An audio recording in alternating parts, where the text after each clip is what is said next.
thumbnail आरो टाइटेलखौथ' नुखाबायानो थ' भिडिअखौ जोबजासिननाय नोंथांमोननिसिम आं मोनसे आपडेट भिडिअ लाना फैदो थ' जोबजासिननायाबा बुजिनाय नङा आरोना फार्स्टआवनो नोंथांमोना बे भिडिअ क्लिपखौ खोनासंना लाग्रोबानो जाबाय मा बुंखो थ' बिदिब्ला एसे नायना लादो बिस्वजित नों बियाव लानो गोरजिया थानायसो न'आ आरो खाबावनो नागिरदों इयाव ओइ नों तामुलपुराव खामानि जाया इयाव इलेक्सन गेलेनो फैनाङा नोङो नै आखाइ खिथिदों आङो बाद दोन नोङो सालानिसो नोङो गाधा गुरु नोङो बाद दोन बिस्वजित दैमारि सार नकलि सार नोङो बियाव लानो थांग्रा ओइ माबानिसो इयो माबानिसो नावकाता बारनानैसो जानो हागौ नोंथांमोना बे भिडिअ क्लिपखौ नुखाबाय मा बुंखो नङा होमबा थ' ओमफ्राय आरो मोनसे बाव दङ आरोना बे भिडिअ क्लिपखौ खोनासंना लाबानो जाबाय मा बुंखो थ' बिदिब्ला एसे नायदो मिस्टार प्रमोद बर' सारनि ट्रेक्टरा खुन्थेंनानै बेहेरबारियाव गब्र'हैबाय ना बोखोजायो ना नारखोजायो सर्बनाश जानो हागौ नोंथांमोना बे भिडिअ क्लिपखौ नुखाबाय मा बुंखो नङा होमबा थ' ओमफ्राय आरो मोनसे बाव दङ आरोना बे भिडिअ क्लिपखौ खोनासंना लाबानो जाबाय मा बुंखो थ' बिदिब्ला एसे नायदो हाग्रामाया 28टा सिट देरहानानै काउन्सिल दादोंब्लाबो बिजेपिजों एलायन्स खालामनानै इलेक्सन गेलेगोनब्लाबो हाग्रामाया 5टानि बारा सिट देरहानो हाया होननानै दिल्लीयाव सरसा जागासिनो दं मोनबानि बारा देरहायानो आं बेखौ बुङा बबे देरहागोन इउपिपिएलआलाय आंथ' ससियेल मिडियायाव नायो जोंनि हेंथाफ्रा जोंखौ 2था 3था होयो किन्तु दिल्लीयाथ' जोंनि हेंथा नङा रावनिबो हेंथाबो नङा दिल्लीया जोंनि लोगोबो नङा बिपिएफनिबो लोगो नङा नाथाय गेजेर गेजेर मोनसे बिश्लेषण होदों मा इउपिपिएलआ परिबेशआ बेनो बे थांबाय थायोबा 7 जन एमएलए दंमोन 7 जननि जायगायाव 8 जन देरहानो हागौ होननानै मोनसे अंक होगासिनो दङ आरो 8 जननि गेजेराव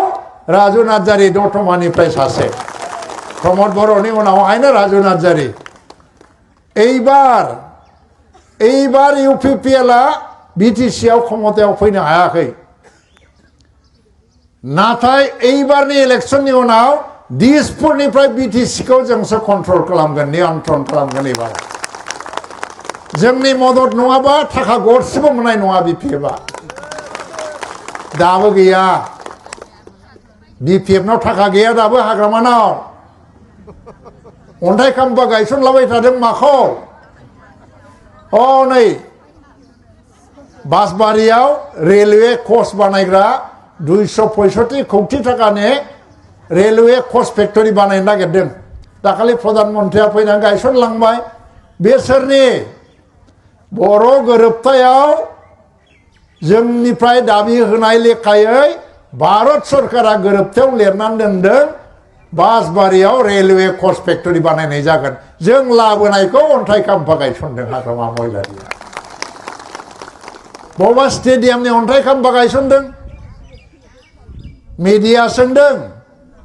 बोरै लाबोखो दालाय माब्ला लाबोआ होननानै सोंदों मिडियाया दरंआवनो खेबसे उदालगुरियाव दाना बेथ' आरो गोनो गोथो जाबाय नंखायखौबो बुंनो हाला बे सिमान जानांबाय मा प्रमोद बर'नि दिनाव लाबोखानायमोन बेखौसो अन्थाइ खाम्फा गायसनदों आङो होननानै आरो बेबायदि सानथ्र'हायै गसाइगावबो खालामफैदोंदां दतमाया सारा भारतबर्षआवनो बड'फा उपेन्द्रनाथ ब्रह्मनि जायगा हिसाबै मोनसे मख'जानाय जायगा आरो बेनिफ्राय दिनै दिल्लीयाव बड'फा उपेन्द्रनाथ ब्रह्मनि स्टेचु गायसनबाय लामानि नाम होबाय बेनि उनाव बड'फाया सारा पृथिबियाव गोसारबाय बा बबेनिमोन दतमानि आन्दलनकारि हानजानि आखायाव दतमाया दंना गैया दिनैसिमाव गैयामोन এইবারनिफ्राय जानो थांगासिनो दङ এইবাरनिफ्राय इउपिपिएलनि आखायाव दतमा समस्तिया फैसिगोन दतमाया समस्तिया फैयोबा दासिमावथ' राजुखौ अननानै बाख्नायबाय आङो नङा होमबा এইবাराव बेनो मोनसे दायित्व होनोसै आङो दतमाया सारा आसामनि गेजेरावनो बयनिफ्रायबो श्रेष्ठ बयनिफ्रायबो साबसिन समस्ति जानांगौ बेखौ मावनांगौ दतमायाव मा दं मा गैया लामा सामायाथ' एफा एनै जाबाय बड'फानि नामाव जे गोसोखांथिलि दङ थुलुंगाफुरि गासै बिश्वनि पृथिबिनि टुरिस्टफ्रा फैनानै नायनो फैनाय बायदियैनो साबना हामना 100 कोटि 150 कोटिसो थाखा लाबोनानै बेखौ जों जौगाहोनांगोन प्रथमावनो सेरफांगुरियाव फ्लाइओभार जाबाय नाथाय दिनै कसुगावआ डेभेलप जायाखै दतमायाव डेभेलप जायाखै ड्रेन सिस्टेमा डेभेलप जानांगौ दतमा हिसाबै दानि फिसा बाजाराव थायालासेनो मोनसे गिदिर टाउनाव डेभेलप जानांगौ मोनफ्रोमबो गामियाव मोजां दै लोंनायनि सुबिदा मोननांगौ मोनफ्रोमबो गामियाव इलेक्ट्रिसिटिया थाङै जानो नाङा पावार थाङै जानो नाङा आरो मोनफ्रोमबो डिस्पेन्सारि साब सेन्टार आरो पाब्लिक हेल्थ माने हस्पिटाल CHC PHC बेफोराव जाहाथे नार्स डक्टर मुलि जेब्लायबो जों मोनो जोंनि गेजेराव जोंनि ओनसोलाव जिहेतु बियो हेल्थ सेक्टराव खामानि मावबोदों बेमार जानाय गथ'फोरनि थाखाय खामानि मावबोदों दतमा समस्तियाव माबा मेम लेम्बा आंगनबादि सेन्टाराव खामानि मावग्राफ्रा मिथिगौ नङा होमबा उन्दैफ्रा बायदिसिना बेमाराव भुगिनानै थानाय जोंनि 5 बोसोरनि गाहायाव थानाय उन्दैफ्रा खुनु बेमाराव भुगियाब्लानो थानो मोननांगोन बेमार मुक्त दतमा जानांगोन बे उन्दैयाव बेखौ बियो खामानि मावनांगोन जोंनि दतमा कलेज बियो जौगानांगोन इनफ्रास्ट्राक्चार जुनियर आरो सिनियर कलेज मोननैबो सेरफांगुरि कलेज आरो जौगानांगोन हायोबा कसुगावआव गोदानै कलेज मोनसे गायसननांगौ दङ आरो लासैनो जों बाहाय गिदिर गिदिर इनस्टिट्युटफोर लाबोनानै दतमाखौबो आसामनि गेजेराव बयनिफ्रायबो साबसिन श्रेष्ठ मोनसे समस्ति आङो बाक्सायाव गेलेदोंमोन मुख्यमन्त्रिया बुंदोंमोन मा इउजि ब्रह्मखौ देरहायोबा मन्त्रि होगोन आरो सारा आसामनि गेजेराव मोनसे श्रेष्ठ समस्ति बानायगोन नोंथांमोना मिथिगौना बाक्सायाव आङो 5टा बोसोराव 47टा फाक्का लामा बानायबाय आङो 50टा जानो मोनथामल' खम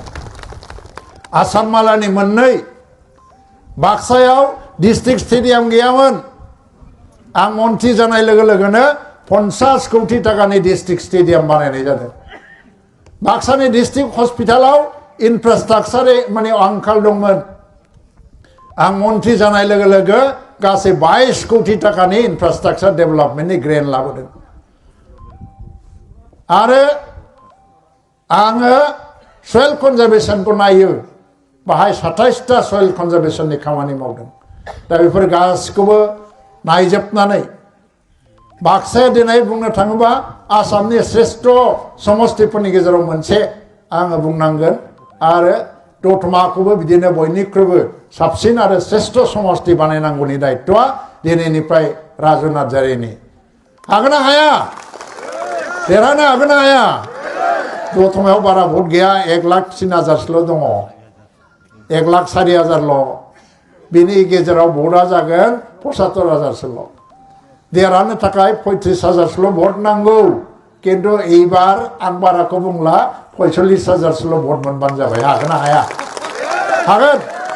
45,001 45,002 बारायनोबा नोंथांमोना बारायनो हागोन आरो नङा होमबा